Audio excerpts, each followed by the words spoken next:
Well, as California establishes itself as a safe haven for legal abortions, many took to the streets of downtown Sacramento earlier today, vowing to take their fight for abortion rights across the country to the ballot box come November.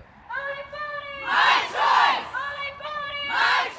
Marching through the streets of Sacramento, more than 100 voicing their anger and pain, still running raw a week after the Supreme Court overturned Roe v. Wade. 7 years ago, I had an ectopic pregnancy, and if I did not have it, I would have died if I lived in the state of Texas, Missouri, Mississippi right now. Cassie Lujan marching with her daughters, sharing her story, she says, to show abortion is a life-saving procedure. An abortion is health care, and we're going to go back to the 1960s with back alley abortions and having all these women die.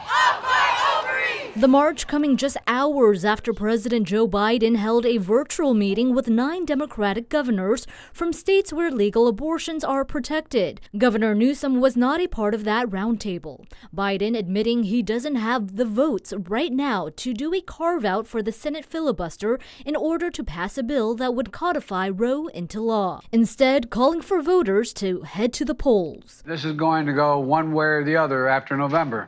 So let's remember, the reasoning of this decision has an impact much beyond Roe and to the right to privacy more generally. But some Democrats marching say they're equally angered by what they call the president's inaction in his decades of political office. That's why we voted him in, and he didn't codify Roe v. Wade like he should have. And I think he's just as to blame for all of this. But vowing to still take their fight to the ballot box, as Californians are set to vote whether to enshrine abortion rights in the state's constitution through an amendment. And earlier today, President Biden reiterated that the federal government will protect a woman's right to travel across state lines for an abortion and her right to FDA-approved medication.